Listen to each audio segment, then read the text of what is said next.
Chapter 8, Section 6 is vectors. And a vector is a quantity that has magnitude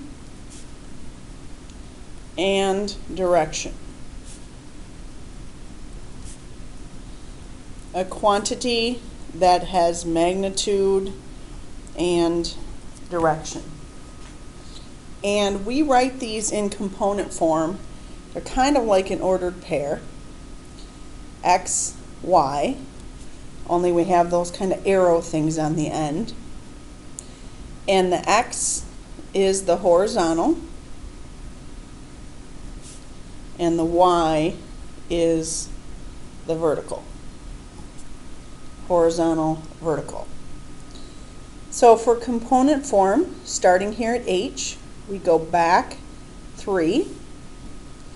So you will have a -3, and then you go up 1, 2, 3, 4, 5, and that will be your vector, -3, 5. Vector U, horizontal and then vertical, 1, 2, 3. So again, we've gone -3, and this time we've gone down 1, 2, 3, 4. So -3, -4. We should have a little vector drawn in here. And when you're finding the length of the vector, you actually start with the second coordinate and then subtract the first coordinate. 2 minus -8, -7 minus 1. When you zip-zap that, you get 10. And when you zip-zap that, you get -8. Letter D, initial point and terminal point. Your terminal point is your second one. So we are going to do 6 minus a -1 and 2 minus 1. When you zip-zap that, you get 7. 2 minus 1 is 1. Adding the vectors, you just simply add your x's, add your first coordinates, add your second ones. 3 minus 7 is a -4. 4 minus 1 is 3. Letter B, -8 plus 7 is a -15.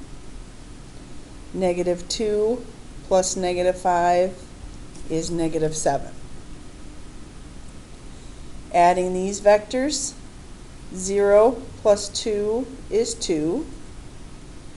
6 plus -6 is 0. Letter D, 7 plus -6 is 1.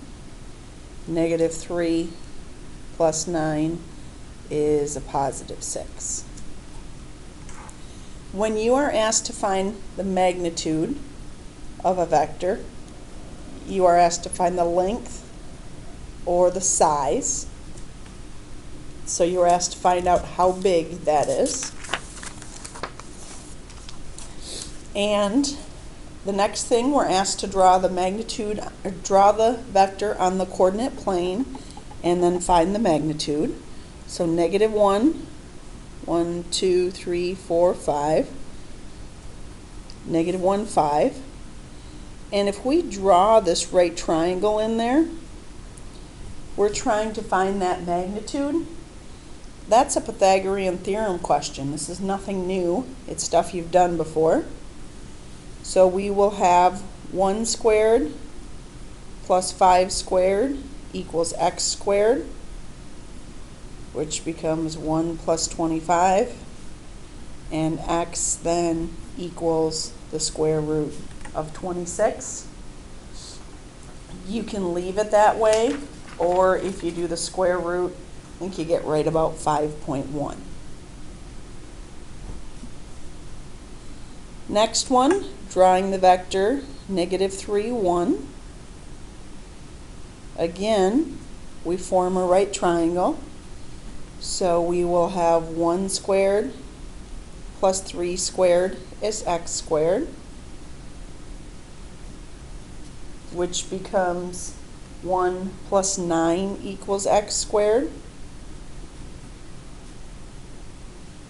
10 equals x squared, and x then equals the square root of 10. That would be about 3.2. The direction of a vector is the angle that the vector makes, angle made with the horizontal.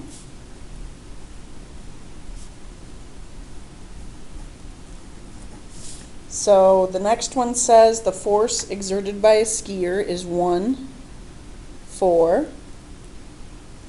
So this is 1 and this is 4. We are asked to find that vector there, or that angle. Again, we have a right triangle. This is the opposite side and the adjacent side.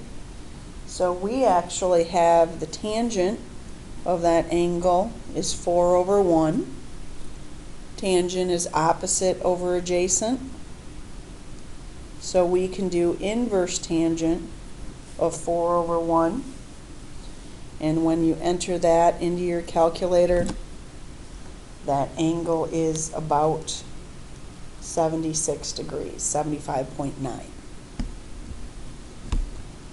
The next example, we have 7, 3. 1, 2, 3, 4, 5, 6, 7. 1, 2, 3. And we are asked to find the direction, which is right here. It's the opposite side and the adjacent side. So the tangent of that angle is 3 over 7. So we do inverse tangent of 3 over 7. And that angle is right about 23 degrees. And on our last page, equal vectors are the same magnitude and the same direction. In order for them to be equal, everything needs to be the same. And parallel vectors are either in the same or the opposite direction.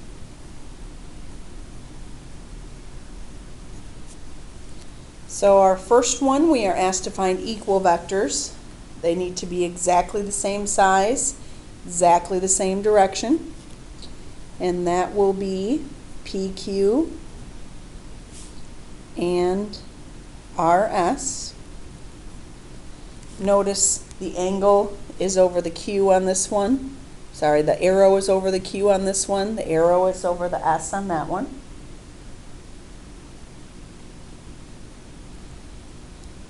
Parallel vectors, either the same or opposite direction. Well, these are the same. So PQ and RS. And then we also have a second set that go in opposite directions, which are MN and XY.